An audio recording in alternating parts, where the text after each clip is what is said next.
The late afternoon sun, a pale, anemic orb, struggled to pierce the dense shroud of clouds that perpetually clung to Oakhaven. It was a village swallowed by the encroaching embrace of ancient pines, where the air tasted of damp earth and forgotten dreams. Elias Thorne, a man whose shoulders seemed to carry the weight of more than just his 30-odd years, stood on the gravel path leading to his grandfather's house, a skeletal hand of a maple tree reaching out, its branches clawing at the overcast sky. A shiver, not entirely from the biting wind, snaked down his spine. Oakhaven. The name itself felt like a whisper from a bygone era, a place where time had stalled, caught in the silent hum of decaying wood and the distant, mournful cry of a raven. Elias hadn't set foot in this forgotten corner of the world since his mother's funeral a decade ago, a wound that still festered beneath the surface of his carefully constructed composure. She had been his anchor, his compass, and her sudden departure had left him adrift, clinging to the wreckage of a life that felt increasingly meaningless. He had left Oakhaven then, fleeing its suffocating memories and the judgmental stares of its insular inhabitants, seeking solace in the anonymity of the city, where the roar of traffic drowned out the echoes of his grief. But the city, with its relentless pace and indifferent faces, had only amplified his sense of isolation. He had traded one form of solitude for another. Now, summoned back by the grim news of his grandfather Silas's passing, Elias felt a familiar ache in his chest, a dull throb of a pain he'd long tried to bury. Silas, a man of few words and a formidable presence, had been a constant, if distant, figure in his youth. A retired carpenter, he had lived out his days in this very house, a two-story structure of weathered gray clapboard that sagged with age, its windows like vacant eyes staring out at the desolate landscape. It was a house that held secrets, Elias knew, though he hadn't truly understood the depth of that truth until now.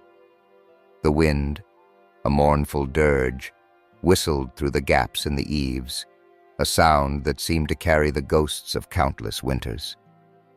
Elias pushed open the creaking gate, its rusted hinges groaning in protest, and stepped onto the overgrown path. Weeds, tenacious and wild, clawed at his ankles, their tendrils reaching, grasping, as if trying to hold him back. The porch steps creaked under his weight, each groan a somber note in the symphony of decay. He fumbled with the key, a heavy brass object, cold against his palm, and finally, with a click that echoed through the silence, the front door swung inward. The air inside was stale and heavy, thick with the scent of dust, old books, and something else. Something metallic and faintly sweet, like forgotten iron and fading roses.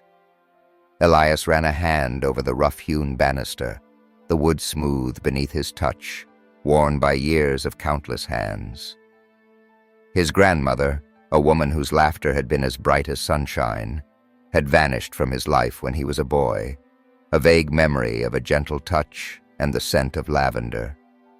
Her absence had always been a quiet void, a sorrow that Silas had carried with him, a weight that had settled deep in his eyes. He walked through the silent rooms, each step an intrusion into the hallowed space of the past. The furniture, draped in white sheets like slumbering specters, cast long, distorted shadows in the fading light. A thin layer of dust coated every surface, a testament to the passage of time and the stillness of a life concluded. He found himself in the study, a room lined with towering bookshelves, their shelves overflowing with ancient tomes. The air here was even heavier, imbued with the scent of aged paper and dried ink. It was here, at Silas's large oak desk, that Elias had often found him, hunched over ledgers or poring over maps, his brow furrowed in concentration.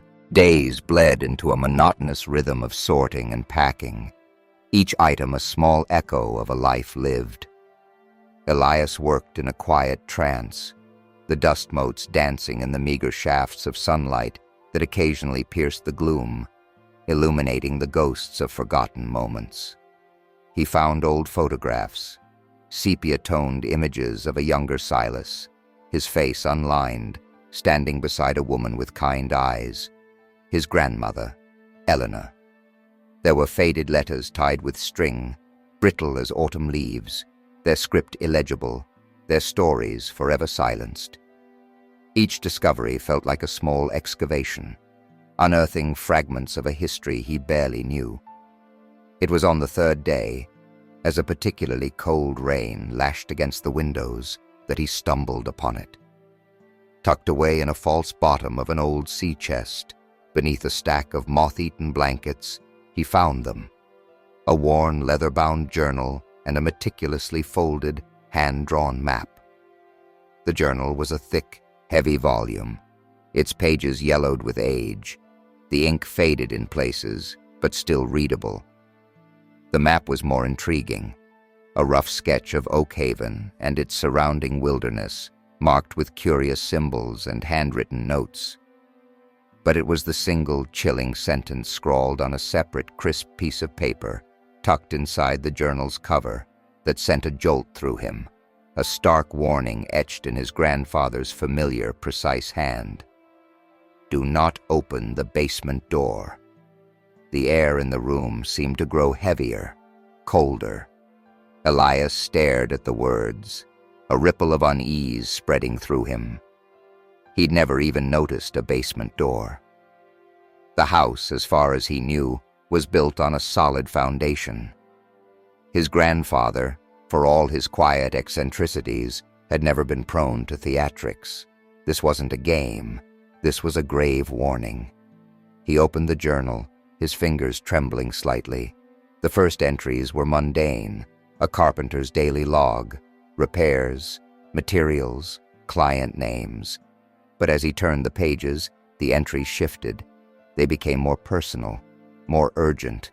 Silas's neat handwriting began to grow erratic, the sentences shorter, punctuated by hurried dashes and desperate underlines. He wrote of strange occurrences in Oakhaven, whispers carried on the wind, shadows flickering at the edges of his vision. He mentioned the rising tide of fear in the village, a creeping dread that seemed to infect even the most stalwart souls. And then there were the names, prominent names, familiar names. Reverend Thorne, the stoic pillar of the community, and Mayor Thompson, the jovial face of Oakhaven. Silas wrote of their secret meetings, their veiled conversations, their unsettling influence. He spoke of the pact and the sacred duty, phrases that meant nothing to Elias, yet resonated with an ominous weight. A sudden sharp rapping on the front door startled Elias, making him jump. He closed the journal, his heart hammering against his ribs, and quickly tucked it and the map beneath a pile of old clothes. He hadn't expected anyone. Oakhaven was a village that preferred its solitude. He opened the door to find a small figure standing on the porch, barely reaching his waist. It was Lily, the neighbor's daughter, a wisp of a girl with eyes as wide and green as the moss that clung to the ancient oak in her yard. She clutched a tattered teddy bear to her chest, its one remaining button eye gleaming in the dim light. Lily was known for her quiet nature, a child who often seemed to observe the world with an unnerving intensity, as if she saw things others missed.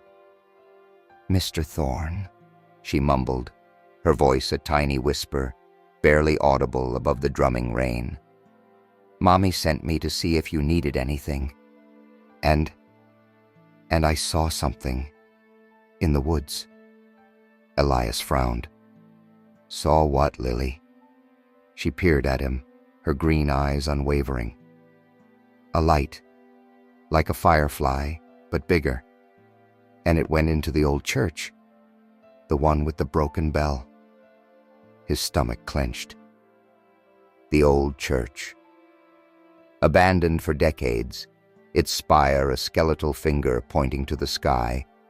It stood on the outskirts of Oakhaven, a decaying monument to a forgotten faith. It was a place where local legends spun tales of spectral figures and whispered prayers. "Are you sure, Lily?" he asked, trying to keep his voice even, though a prickle of unease was spreading through him. She nodded earnestly, her hair, the color of corn silk, swaying with the movement. And grandfather Silas. He used to go there. At night. I saw him. The words hit Elias like a physical blow. Silas, at the abandoned church? It was an unlikely image. A man of such pragmatic sensibilities drawn to a place steeped in superstitious lore. But then he remembered the journal, the strange entries, the names, Reverend Thorne, Mayor Thompson. The very thought of his grandfather, a man he thought he knew, being involved in something clandestine, something hidden within the decaying walls of the old church, was unsettling. Lily looked up at him, her gaze surprisingly direct. "Are you going to look for the basement door, Mr. Thorne?" she asked, her voice still quiet, but with an underlying current of knowing. Elias felt a chill that had nothing to do with the biting wind. How could she know about the basement door? He hadn't spoken a word of the warning to anyone. He looked into her innocent, yet oddly perceptive eyes, and for a fleeting moment, he felt as if she held a piece of the puzzle he was only just beginning to assemble. Her presence, seemingly accidental, now felt like a deliberate signpost, guiding him deeper into the labyrinth of his grandfather's secrets. The weight of the journal and the map felt heavier, more urgent, their cryptic whispers growing louder in his mind. The rain had finally ceased, leaving the air washed clean and crisp, yet the oppressive weight that had settled over Oakhaven seemed only to intensify. Elias, armed with his grandfather's journal and the mysterious map, felt an unsettling certainty bloom in his chest. The old church. Lily's words, a child's innocent observation, had resonated with an unnerving clarity. He had spent the rest of the evening poring over Silas's cryptic entries, cross-referencing names and dates with the rough sketches on the map. The scattered pieces of the puzzle began to coalesce, forming a grim, horrifying picture. The map, he now realized, highlighted a hidden passage beneath the church, leading to a network of underground chambers. And within the journal, Silas had detailed a series of gatherings at the old church, clandestine meetings involving Reverend Thorne and Mayor Thompson. Not just meetings, but something far darker. He wrote of the sacrifice, the blood of the innocent, and the chilling phrase, "to appease the shadows." Elias's blood ran cold. This wasn't about some forgotten community ritual. This was something ancient, something malevolent, rooted in the very fabric of Oakhaven. Driven by a desperate need for answers, Elias found the basement door late that night. It was hidden behind a cleverly disguised panel in the pantry, a section of wall that seemed to blend seamlessly with the aging wood. A thin, almost invisible crack ran down the center, a testament to its long-forgotten existence. He pressed against it, and with a soft click, it opened inwards, revealing a set of steep, wooden stairs descending into an inky blackness. A gust of cold, damp air, redolent with the scent of mold and something else, something faintly metallic, like old blood, rushed out, stirring the dust motes in the air. He hesitated for a moment, the chilling warning echoing in his mind, but the pull of the truth was stronger than any fear. He grabbed a lantern and descended, his heart pounding in his ears, each creaking step amplifying the terrifying silence. The basement was an oppressive space, a tomb of forgotten things. Cobwebs, thick as shrouds, clung to the low ceiling. In a far corner, Half hidden beneath a dusty tarp, he found it. A small, crudely built altar, its surface stained dark, and beside it, a collection of rusted surgical tools. His grandfather's journal had described rituals, but the grim reality of the artifacts before him made his stomach churn. He spent hours down there, his lantern casting flickering shadows that danced like phantoms on the walls. He found more journals, hidden in a wooden chest, bound in leather and filled with the same frantic script, dating back decades, even generations. They chronicled a lineage of sacrifices, of children taken from their families, offered up to some nameless entity for the prosperity of Oakhaven. The names of the victims, their ages, their parents, were listed with chilling precision. And again, the names of Reverend Thorne and Mayor Thompson appeared repeatedly, their roles shifting from passive observers to active participants, their families intertwined with this unspeakable legacy. The full weight of the conspiracy crashed down on Elias, a crushing blow to his carefully constructed world. His grandfather, a man he had thought of as merely gruff and distant, had been a part of this monstrous secret. The two most respected figures in Oakhaven, the spiritual leader and the civic head, were not pillars of the community, but architects of its darkest shame. The betrayal was staggering, the depth of the depravity almost unfathomable. He emerged from the basement as dawn began to paint the sky with bruised purples and grays, feeling as though he had been physically disemboweled. The fresh air felt alien, too pure for the darkness he had just encountered. He walked through Oakhaven, his eyes seeing the familiar facades of the houses, the smiling faces of the villagers with a new, horrifying clarity. Each pleasantry, each small act of kindness, now felt tainted, a thin veneer over a festering wound. He knew what he had to do. The truth had to be unearthed, no matter the cost. His destination was the old cemetery, a desolate expanse of cracked headstones and ancient trees, where the wind whispered through the gnarled branches like lost souls. He knew he would find them there. They gathered every morning, the Reverend and the Mayor, for a silent communion with the dead, a ritual that now felt chillingly macabre. As he approached, he saw them, two figures silhouetted against the nascent light, their backs to him. Reverend Thorne, his dark suit a somber stain against the pale morning, stood with his head bowed. Mayor Thompson, his stout frame a familiar silhouette, was beside him, a bouquet of freshly cut lilies in his hand. "Reverend." "Mayor." Elias's voice was hoarse, thick with a mixture of grief and rage. They turned, their faces a mask of polite surprise that quickly dissolved into something else. A flicker of recognition, then a chilling awareness. Reverend Thorne's eyes, usually so placid, narrowed imperceptibly. Mayor Thompson's genial smile faltered, replaced by a subtle tension in his jaw. "Elias, my boy, what brings you out so early?" the mayor asked, his voice still smooth, but a slight tremor betrayed his composure.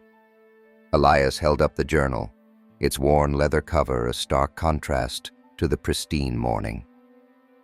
"This," he said, his voice trembling but gaining strength with each word, "and what it reveals about Oakhaven, about you, about my grandfather." Reverend Thorne stepped forward, his gaze unnervingly calm. "Your grandfather was a man of faith, Elias. He understood the necessary sacrifices." "Sacrifices?" Elias scoffed, a bitter laugh escaping his lips. "You call the murder of innocent children sacrifice? You call this faith?" His voice rose, echoing among the silent graves.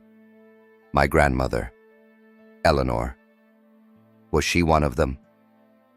The question, long dormant, now burst forth, raw and agonizing. Silas's later entries, frantic and despairing, hinted at Eleanor's disappearance not as an abandonment, but as a forced removal, a desperate attempt to silence her. Mayor Thompson's face paled, the jovial mask completely gone. Eleanor was a good woman, Elias, but she questioned things. She threatened the stability of our community. The stability built on lies and blood? Elias advanced, his hands clenched into fists. You covered it up. You let it fester. For generations. Reverend Thorne's voice dropped, laced with a chilling authority. Some truths are too dangerous for the light, Elias. They would shatter this village.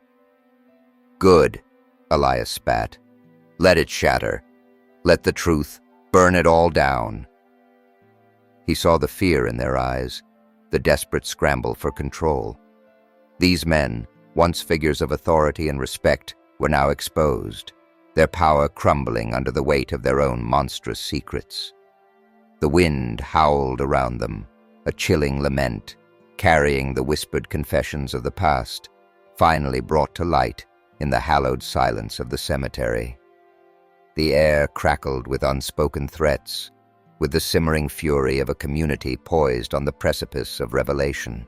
The confrontation in the cemetery had been a raw, visceral outpouring of grief and rage. Elias, fueled by the horrifying revelations of the journal and the chilling confessions of Thorne and Thompson, had refused to back down. The two men, stripped of their masks of respectability, had initially attempted to intimidate him, then to reason, finally resorting to veiled threats. But Elias, his heart heavy with the truth, had been unyielding. The silence of the dead around them had seemed to amplify his accusations, their silent judgment, a damning indictment. He had walked away from the cemetery, the weight of the journal feeling heavier than ever in his hand, and immediately sought out Sheriff Brody, a man whose face was etched with the weariness of years spent policing a quiet town that held more secrets than anyone cared to admit. Brody, a man of few words, had listened patiently as Elias, his voice cracking with emotion, laid out the damning evidence. The journal, with its meticulous entries and horrifying details, spoke volumes. The names of the victims, their ages, the dates of their disappearances, the specific rituals, even the chilling details of the basement altar. It was all there, undeniable. Sheriff Brody, a flicker of something Elias couldn't quite decipher in his eyes, had called in state investigators. The news, when it finally broke, spread through Oakhaven like wildfire, incinerating the carefully constructed facade of peace and quiet. The arrests of Reverend Thorne and Mayor Thompson sent shockwaves through the community. Disbelief warred with a growing, horrifying realization as whispers turned to murmurs, then to outright accusations. The investigation that followed was meticulous and harrowing. Elias, working closely with the state authorities, led them to the hidden basement. The discovery of the crudely built altar, the rusted tools, and further hidden compartments containing more journals and chilling artifacts corroborated every word of Silas's macabre ledger. Forensic teams arrived, their white suits stark against the gloom of the old house. Within the basement, a grim discovery was made. Faint, almost imperceptible bloodstains on the floor and walls, which, when analyzed, revealed human DNA.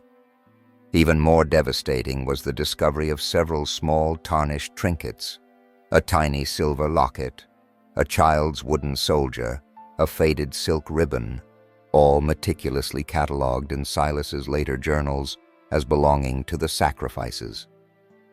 These small, heart-wrenching remnants were proof, undeniable and tragic, of lives cruelly extinguished. Elias also remembered his grandmother, Eleanor, and her sudden disappearance. The journal entries about her were fragmented, fraught with fear and desperation.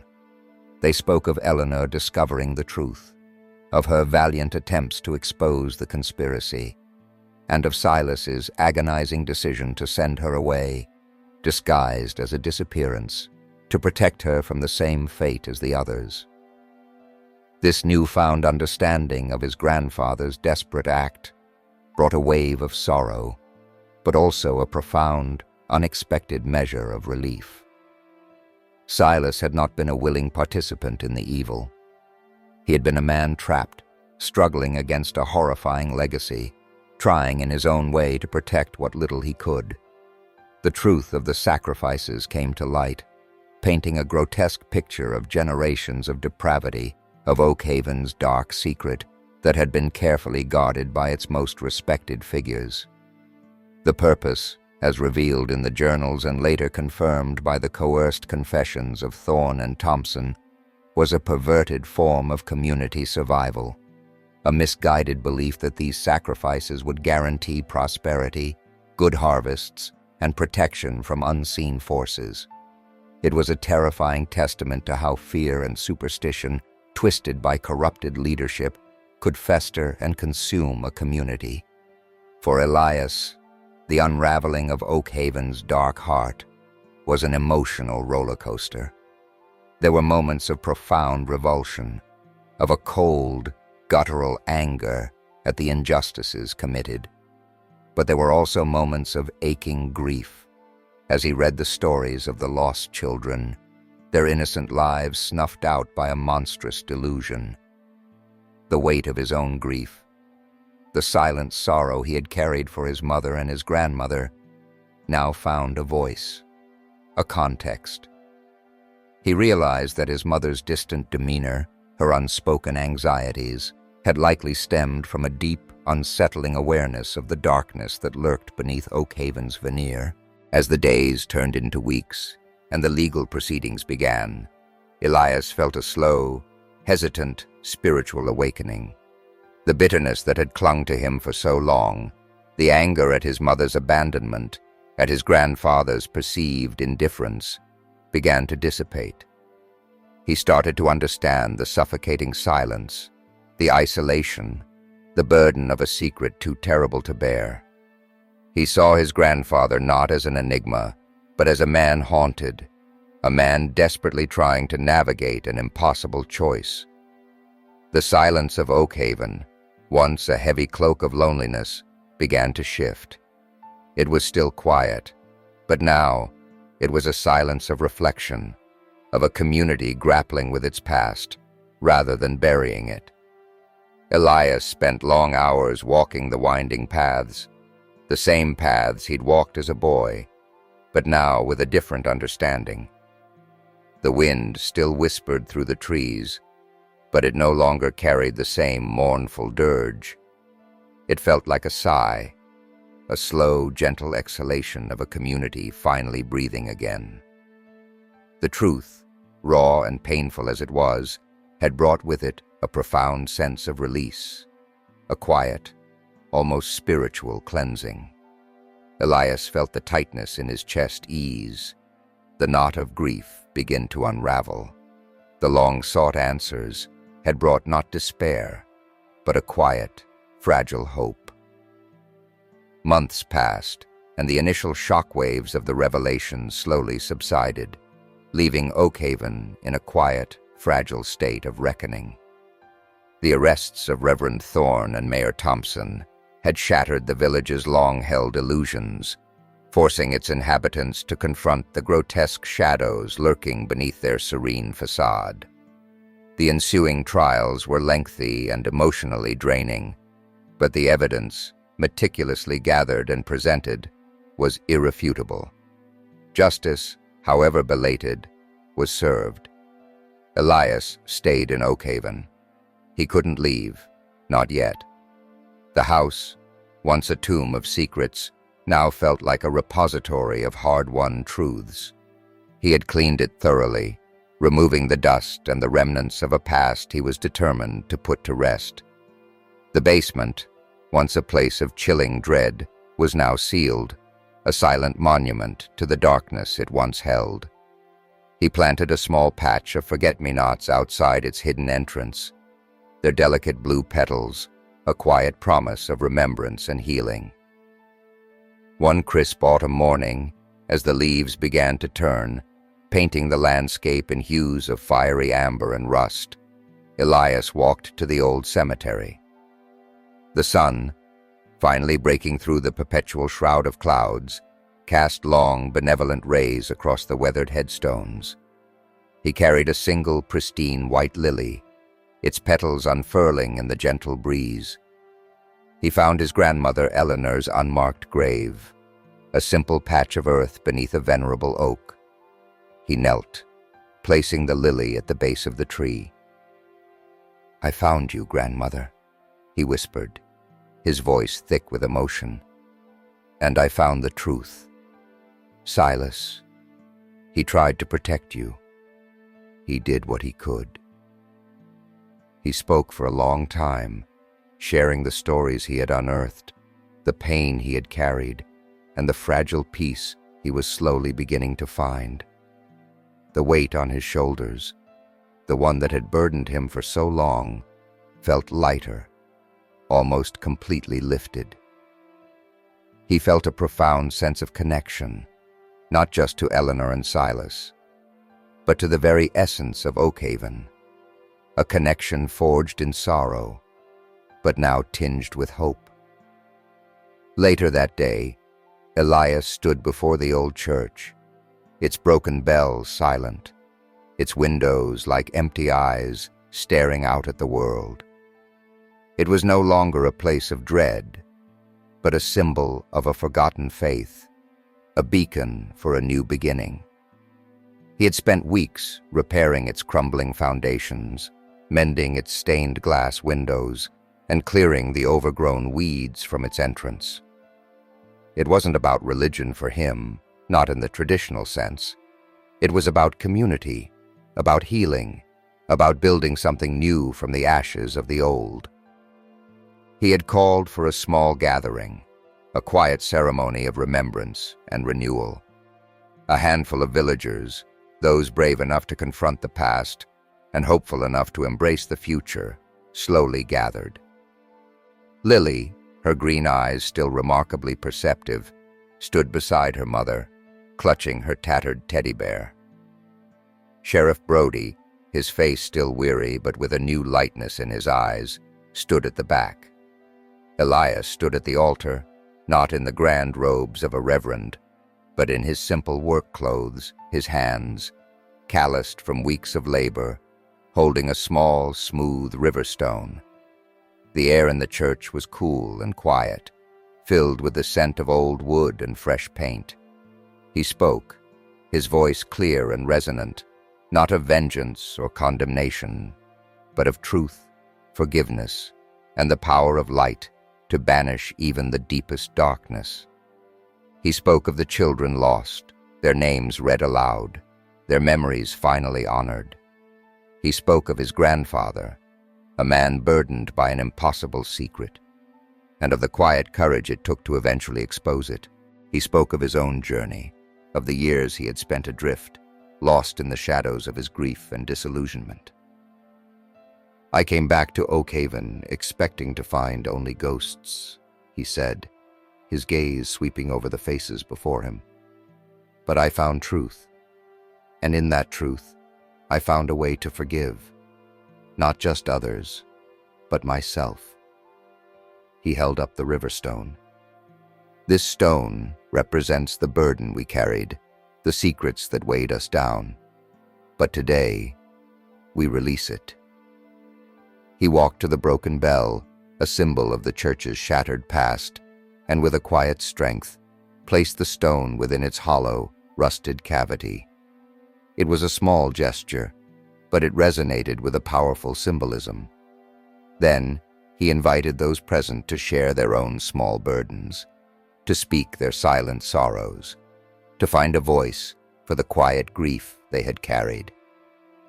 One by one, hesitant at first, then with increasing courage, they stepped forward, placing their own small stones, their own silent offerings, into the bell. It was a communal act of healing, a shared ritual of letting go. As the last light of day began to fade, casting long, peaceful shadows through the mended windows, Elias looked out at the tranquil landscape of Oakhaven. The village, once steeped in a chilling mystery, was now a place of quiet reflection, a testament to the enduring power of truth and reconciliation. He felt a sense of peace settle over him, a profound tranquility that had eluded him for so long. He had found his place, not as a fleeing stranger, but as a guardian of memory, a catalyst for healing. He closed his eyes, the scent of damp earth and pine filling his lungs. "May the lost find their way home," he whispered, a silent prayer carried on the gentle evening breeze. "May the truth be remembered, and may Oakhaven finally find its peace." He opened his eyes, a serene smile gracing his lips. The silence was still there, but it was no longer heavy with secrets. It was a calm, profound silence, filled with the promise of a quiet, strong new beginning.